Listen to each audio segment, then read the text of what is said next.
Hello दोस्तों, मैं राजू आप सभी का स्वागत करता हूं आपके अपने YouTube चैनल स्टडी विद पुनाहुर में। आज हम दोस्तों साइंस पढ़ेंगे, विज्ञान में पढ़ेंगे हम सबसे पहले भौतिक विज्ञान, फिजिक्स पढ़ते हैं आज। तो फिजिक्स में पहला चैप्टर है दोस्तों लाइट, प्रकाश। तो हम प्रकाश के विषय में पढ़ेंगे। प्रकाश क्या है? प्रकाश क्या है दोस्तों? प्रकाश एक प्रकार की ऊर्जा है जो हमारे दृष्टि एवं ज्ञान को जागृत करता है, अथवा प्रकाश वह भौतिक साधन है जिसके द्वारा हम सभी वस्तुओं को देख सकते हैं। प्रकाश हमें स्वयं दिखाई नहीं देता दोस्तों, प्रकाश की सहायता से हमें वस्तुएं दिखाई देती हैं, हमें प्रकाश दिखाई नहीं देता। प्रकाश स्वयं अदृश्य होता है, परंतु प्रकाश की सहायता से हमें क्या दिखाई देती हैं? वस्तुएं दिखाई देती हैं। यहाँ प्रकाश है तो हम ये अक्षर पढ़ पा रहे हैं, यदि प्रकाश नहीं होता तो हमारी आंखें इन्हें नहीं देख पाती। आंखें कब देख पाएंगी इन्हें? जब प्रकाश होगा। तो प्रकाश के द्वारा हम वस्तुओं को देख सकते हैं दोस्तों, प्रकाश को नहीं देख सकते। तो पहला चैप्टर है प्रकाश। तो प्रकाश के विषय में ही हमें पढ़ना है। तो महत्वपूर्ण क्वेश्चन मैं बताऊंगा दोस्तों आपको, जो पेपर में अधिकतर पूछे जाते हैं। तो पेपर में एक क्वेश्चन पूछा जाता है कि प्रकाश का परावर्तन क्या है। प्रकाश का परावर्तन क्या है, इसके दो नियम, प्रकाश के परावर्तन के दोनों नियमों को बताइए। तो प्रकाश का परावर्तन क्या है दोस्तों? तो हम समझते हैं प्रकाश का परावर्तन, रटना नहीं है, रटोगे तो भूल जाओगे। इतनी मोटी किताब है, रटोगे तो भूल जाओगे, बस समझना है। जहां समझ में ना आए वहां आप हमें कमेंट करके बता सकते हैं, मैं दोबारा समझा दूंगा। तो चलो देखते हैं प्रकाश का परावर्तन क्या है। तो प्रकाश का परावर्तन है, यदि प्रकाश एक माध्यम से चलकर किसी दूसरे चिकने माध्यम या तल से टकराता है तो प्रकाश उसी माध्यम में वापस लौट जाता है। इस घटना को हम प्रकाश का परावर्तन कहते हैं। जब कोई प्रकाश एक माध्यम से चलकर किसी दूसरे चिकने माध्यम से टकराता है तो वह उसी माध्यम में वापस लौट जाता है। इस घटना को हम क्या कहते हैं? प्रकाश का परावर्तन। जैसे कोई एक माध्यम चिकना पृष्ठ ले लिया, कोई एक दर्पण ले लिया, इधर पॉलिश कर दिया, समतल दर्पण है, समतल दर्पण के पीछे पॉलिश, जो हम दर्पण देखते हैं ना शीशा, उसके शीशा बोलते हैं जिसको हम, उसके पीछे पॉलिश होती है दर्पण में, तभी हमें अपना चेहरा दिखाई देता है। यदि पॉलिश नहीं होगी तो इस पार से उस पार का दिखाई देगा। तो वैसे यहाँ दर्पण ले लिया हमने, यहां से कोई प्रकाश इस माध्यम से एक माध्यम चलकर किसी दूसरे चिकने माध्यम से टकराता है। जब कोई प्रकाश एक माध्यम से चलकर किसी दूसरे चिकने पृष्ठ से टकराता है तो वह टकराकर उसी माध्यम में दोस्तों क्या होता है? वापस लौट जाता है। जैसे प्रकाश आएगा, टकराएगा, टकराने के बाद क्या होगा दोस्तों? वापस लौट जाएगा। तो इस घटना को हम क्या कहते हैं दोस्तों? प्रकाश का परावर्तन कहते हैं। ये जो आती है किरण, इसको हम क्या बोलते हैं? आ रही है तो आपतित किरण बोलते हैं, आपतित किरण। ये कौन सी किरण है? परावर्तित। यहां से परावर्तन हुआ है ना, परावर्तित किरण। और जिस बिंदु पर प्रकाश पड़ता है उसको आपतन बिंदु बोलते हैं। यहां ए से आया, बी पर गिरा, प्रकाश की किरण कहां पर टकराई? बी पर, और यहां सी पर पहुंच गई।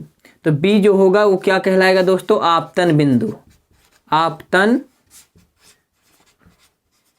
बिंदु। तो प्रकाश का परावर्तन क्या है दोस्तों? रटना नहीं, केवल समझना है। जब प्रकाश किरण एक माध्यम से, प्रकाश की किरण है, जब प्रकाश किरण एक माध्यम से चलकर किसी दूसरे चिकने माध्यम या पृष्ठ से टकराती है तो वह टकराकर उसी माध्यम में वापस लौट जाती है। तो प्रथम माध्यम से दूसरे माध्यम से, प्रथम माध्यम एक माध्यम ये हुआ, मतलब यहां से प्रकाश चली हमारी प्रकाश की किरण। जब कोई प्रकाश एक माध्यम से चलकर किसी दूसरे चिकने पृष्ठ से टकराती है तो टकराकर उसी माध्यम में वापस लौट जाती है। तो इस घटना को हम क्या कहते हैं? प्रकाश का परावर्तन कहते हैं। ये आप बिंदु है, आपतन बिंदु, इस पर हम अभिलंब खींचेंगे, अभिलंब, यह है अभिलंब।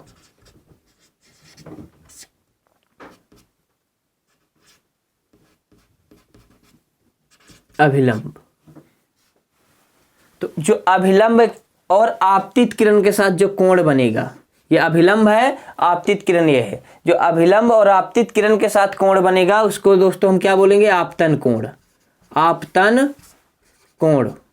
इसको आई से व्यक्त करते हैं, आई से, स्मॉल आई से। और जो परावर्तित किरण और अभिलंब के साथ कोण बनता है उसको हम क्या बोलते हैं? परावर्तन कोण।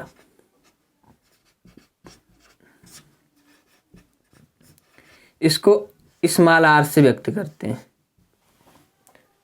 तो इसके दो नियम हैं, इसका कुछ भी नाम डाल सकते हैं दर्पण का, M1 M2। यहाँ याद रखना है दोस्तों, जो आपतित किरण के साथ कोण बनेगा उसका नाम क्या होगा? आपतन कोण, उसको आई से व्यक्त करते हैं। जो परावर्तित किरण के साथ कोण बनेगा उसका नाम होगा परावर्तन कोण, उसको आर से व्यक्त करते हैं। तो परावर्तन के दो नियम है। पहला नियम क्या है? आपतित किरण, परावर्तित किरण और आपतन बिंदु पर खींचा गया जो अभिलंब है, तीनों किस में है दोस्तों? एक ही तल में है। पहला नियम है आपतित किरण, परावर्तित किरण और आपतन बिंदु पर खींचा गया अभिलंब, तीनों किस में है दोस्तों? एक ही तल में, पहला नियम। दूसरा नियम क्या है? जो आपतन कोण आई है वो सदैव बराबर होता है किसके? परावर्तन कोण आर के। आपतन कोण आई सदैव परावर्तन कोण आर के बराबर होता है, परावर्तन का दूसरा नियम है। अर्थात जो कोण आई होगा वो सदैव बराबर होगा किसके? कोण आर के। कोण आर के दोस्तों कोण का चिन्ह होता है, कोण आई बराबर होता है कोण आर के। दूसरा नियम है परावर्तन का। परावर्तन का दूसरा नियम क्या है? आपतन कोण आई सदैव परावर्तन कोण आर के बराबर होता है। पहला नियम क्या है? आपतित किरण, परावर्तित किरण और आपतन बिंदु पर खींचा गया जो अभिलंब है, तीनों किस में है? एक ही तल में होते हैं। तो परावर्तन के दोस्तों दो नियम हैं। उम्मीद करता हूं कि समझ में आपके आ रहा होगा। रटना बस नहीं, रटोगे सब भूल जाओगे, कुछ नहीं याद रहे। इससे केवल चित्र से समझ लो। चित्र समझ में आ गया तो आराम से लिख सकते हो। कैसे लिखोगे? हेडिंग डालो, प्रकाश का परावर्तन, प्रकाश का परावर्तन। इसमें लिखेंगे क्या है प्रकाश का परावर्तन? जब प्रकाश की किरण एक माध्यम से चलकर किसी दूसरे चिकने पृष्ठ से टकराती है तो टकराकर उसी माध्यम में वापस लौट जाती है। इस घटना को हम प्रकाश का परावर्तन कहते हैं। जब कोई प्रकाश एक माध्यम से चलकर किसी दूसरे चिकने पृष्ठ से टकराती है तो वह उसी माध्यम में वापस लौट जाती है। इस घटना को प्रकाश का परावर्तन कहते हैं। इसके दो नियम है। पहला नियम कौन सा है? आपतित किरण, परावर्तित किरण। आपतित किरण, परावर्तित किरण और आपतन बिंदु पर खींचा गया अभिलंब, तीनों किस में है दोस्तों? एक ही तल में होते हैं। दूसरा नियम क्या है? आपतन कोण आई सदैव परावर्तन कोण आर के बराबर होता है। किताब में देख सकते हो दोस्तों, डिफिनीशन लिखी होगी उसकी। परावर्तन के दोनों नियम भी लिखे हैं, आप लोग केवल समझ लो। किताब से आप लोग लिख लेना, मैं लिख नहीं रहा हूं। पहला नियम लिखा होगा किताब में, देख लो। पहला नियम क्या लिखा है? प्रकाश के परावर्तन का आपतित किरण, परावर्तित किरण और आपतन बिंदु पर खींचा गया अभिलंब, तीनों किस में होते हैं दोस्तों? एक ही तल में होते हैं। दूसरा नियम लिखा होगा आपतन कोण आई सदैव परावर्तन कोण आर के बराबर होता है। आपतन कोण आई जो होगा सदैव किसके बराबर होगा? परावर्तन कोण आर के। परावर्तन कोण को हम आर से व्यक्त करते हैं, मतलब कोण आई जो होगा वो बराबर होगा कोण आर के। ये परावर्तन का दूसरा नियम है। परावर्तन दो प्रकार का होता है। परावर्तन के प्रकार भी हैं। परावर्तन दो प्रकार का होता है, एक नियमित परिवर्तन होता है, एक अनियमित परिवर्तन होता है। अनियमित परिवर्तन को हम विसरित परिवर्तन भी बोलते हैं, तो इसको मैं बाद में बताऊंगा दोस्तों। अभी प्रकाश का परावर्तन देखते हैं। प्रकाश का परावर्तन, या उम्मीद करता हूं ये समझ में आया होगा। इसी तरह प्रकाश का अपवर्तन भी है। अपवर्तन क्या है? अपवर्तन भी समझाए दे रहा हूं। प्रकाश का अपवर्तन क्या है? जब प्रकाश एक माध्यम से चलकर, जैसे दो माध्यम है, ऊपर वायु है मतलब विरल माध्यम, नीचे सघन माध्यम, कुछ भी ले लो, कांच, जल, नीचे ऊपर वायु है। जब कोई प्रकाश किरण, जैसे कांच ले लिया या फिर जल ले लो, मान लो कांच है, नीचे अंतर कर दो, ये कांच है,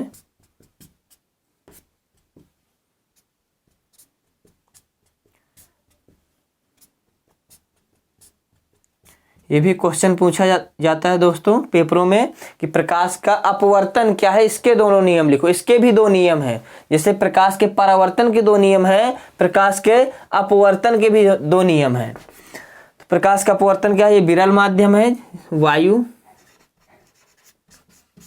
ये कांच, कोष्टक में लिख दो कांच है, ये जल, कुछ भी ले सकते हैं, दो माध्यम लेना है। जब कोई प्रकाश एक माध्यम से चलकर किसी दूसरे माध्यम में जाती है, इसमें पालिश नहीं होगी दोस्तों, पालिश होगी तो टकरा के वापस चला जाएगा प्रकाश। एक माध्यम से दूसरे माध्यम में हमें ले जाना है। जब कोई प्रकाश किरण एक माध्यम से चलकर दूसरे माध्यम में जाती है, ये दूसरा माध्यम है, इसमें जाएगी तो वह अपने मार्ग से क्या होती है दोस्तों, कुछ विचलित हो जाती है। जैसे इसका मार्ग क्या है, ये है, ऐसे आना चाहिए, जैसे प्रकाश की किरण आ रही ना, ऐसे आना चाहिए, तो ऐसे ना आके कुछ अपने मार्ग से विचलित हो जाती है, अथवा इधर अभिलंब से दूर हट जाएगी अथवा अभिलंब की ओर आ जाएगी, अब कुछ विचलित हो जाएगी।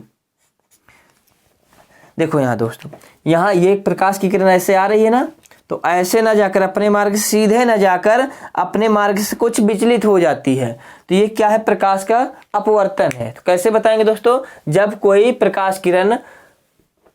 प्रकाश किरण विरल माध्यम से सघन माध्यम में जाती है तो वह अपने मार्ग से कुछ विचलित हो जाती है, अथवा सघन माध्यम से विरल माध्यम में जाती है तो अपने मार्ग से विचलित हो जाती है। इस घटना को हम प्रकाश का अपवर्तन कहते हैं। इस बिंदु ये आ रही है ना, तो ये किरण का क्या नाम होगा, जो आ रही है, अभी मैंने बताया था जो किरण आती है उसका नाम क्या होता है, आपतित किरण। और जो किरण ये किरण कौन सी किरण होगी, उसमें परावर्तन हुआ था तो परावर्तित किरण थी, इसमें अपवर्तन हुआ है तो ये अपवर्तित किरण होगी, अपवर्तित किरण। ये आपतन बिंदु है, तीर लगा के दर्शा दे रहा हूं, आपतन बिंदु नाम डाल दो, ये ए है, ये आपतन बिंदु बी हो गया, ये सी हो गया। आपतन बिंदु पर हम क्या खींचते हैं दोस्तों, अभिलंब, यह अभिलंब है, आपतन बिंदु पर खींचा गया अभिलंब,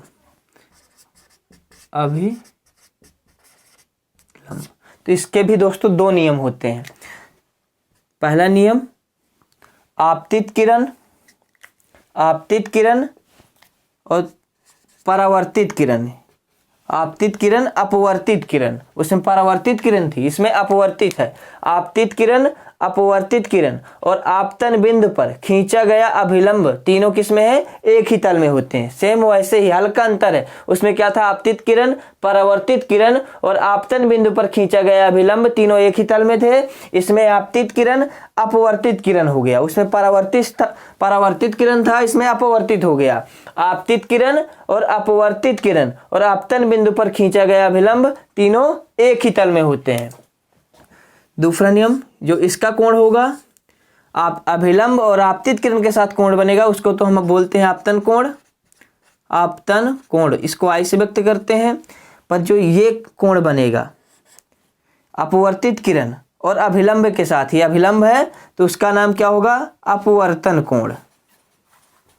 उसमें परावर्तन कोण था क्योंकि परावर्तित किरण के साथ बना था, ये अपवर्तित किरण है तो अपवर्तन कोण होगा इसका नाम। इसको आर से व्यक्त करते हैं, ये कोण अपवर्तन कोण आर है, उसमें परावर्तन कोण को भी आर से व्यक्त करते हैं। तो ये दोनों बराबर नहीं होते क्योंकि ये अपने मार्ग से कुछ विचलित हुआ है। विचलित होने का मतलब अभिलंब की ओर झुक सकता है या अभिलंब की ओर भी, अभिलंब से दूर भी हो सकता है, मतलब सीधे नहीं रहेगा। यही कारण है यदि हम ग्लास में पेंसिल रख दें तो पेंसिल हमें कैसी दिखाई देती है दोस्तों, टेढ़ी दिखाई देगी। क्यों, अपवर्तन के कारण, प्रकाश के अपवर्तन के कारण हमें पेंसिल कैसे दिखाई देगी, टेढ़ी दिखाई देगी। तो दूसरा नियम क्या है प्रकाश के अपवर्तन का, दूसरे नियम जो प्रकाश के अपवर्तन का दूसरा नियम है दोस्तों, उसको स्नेल का नियम भी बोलते हैं। अक्सर पेपर में पूछा जाता है स्नेल का नियम लिखो। स्नेल का नियम क्या है, जो प्रकाश के अपवर्तन का दूसरा नियम है वह स्नेल का नियम है। दूसरा नियम है क्या, आपतन कोण की जांच किन्हीं दो माध्यमों के लिए, दूसरा नियम बता रहा हूं प्रकाश के अपवर्तन का, ये परावर्तन है, अपवर्तन का, प्रकाश का अपवर्तन। रूल नंबर दूसरा, नियम दूसरा इसका है किन्हीं दो माध्यमों के लिए, तो माध्यम है विरल और सघन, किन्हीं दो माध्यमों के लिए आपतन कोण की जां, आपतन कोण की जां, जां का मतलब साइन आई, साइन, जां को इंग्लिश में साइन बोलते हैं, आपतन कोण की जां है इसलिए साइन आई होगा, आपतन कोण आई होती है, आपतन कोण की जां साइन आई, अपवर्तन कोण की जां साइन आर, अपवर्तन कोण की जां साइन आर का अनुपात, अनुपात मतलब होता है दोस्तों बटा, अनुपात क्या होता है, बराबर एक नियतांक होता है, ये साइन आई बटे साइन आर बराबर नियतांक। तो स्नेल का नियम क्या है दोस्तों, किन्हीं दो माध्यमों के लिए आपतन कोण की जां, आपतन कोण की जां का अनुपात, सॉरी, किन्हीं दो माध्यमों के लिए आपतन कोण की जां तथा अपवर्तन कोण की जां का अनुपात एक नियतांक होता है। तो साइन आई बटे साइन आर बराबर नियतांक, अर्थात ऐसे लिख सकते हैं। ये हुआ परावर्तन का दूसरा नियम। पहला नियम क्या है, एक बार फिर समझ लेते हैं। आपतन कोण, सॉरी, आपतित किरण, अपवर्तित किरण और आपतन बिंदु पर खींचा गया अभिलंब तीनों एक ही तल में होते हैं। दूसरा नियम क्या है, दूसरा नियम अक्सर पूछा जाता है, स्नेल का नियम भी इसे कहते हैं, याद रखना। स्नेल का नियम आ जाए तो हमें परावर्तन का दूसरा नियम ही लिखना है। परावर्तन का दूसरा नियम है क्या, तो किन्हीं दो माध्यमों के लिए आपतन कोण की जां, आपतन कोण की जां और अपवर्तन कोण की जां का अनुपात क्या होता है, एक नियतांक होता है। किताब में लिखा होगा, आप देख सकते हैं। समझ में ना आया हो तो आप हमें कमेंट करके बता सकते हैं। इसके आगे अगले वीडियो में पढ़ेंगे दोस्तों। आशा करता हूं कि आपके समझ में आ गया होगा। तो दोस्तों आपको रटना नहीं है, रटोगे भूल जाओगे, इसलिए समझ के हल करना है, समझ के याद करना है, क्योंकि इतना बड़ा चैप्टर है, इतनी विज्ञान है, भी भौतिक विज्ञान पढ़ रहे हैं, रसायन विज्ञान भी है, जीव विज्ञान भी है। इतना सारा याद करेंगे तो पेपरों टाइम बहुत ज़्यादा हो जाता है, कोर्स डाउट होगा, भूल जाएंगे। यदि समझ के रखेंगे, दिमाग में बैठा देंगे, बैठा लेंगे तो कभी भूलेगा नहीं, सदैव याद रहेगा। तो यदि वीडियो अच्छा लगा हो तो हमारे चैनल को सब्सक्राइब कर लीजिएगा, लाइक कर दीजिएगा। जो समझ में ना आया हो दोस्तों कमेंट करके आप हमें बता सकते हैं। अगले वीडियो में मैं और अच्छी तरह से आपको बता दूंगा। ठीक है दोस्तों, चलते हैं, धन्यवाद।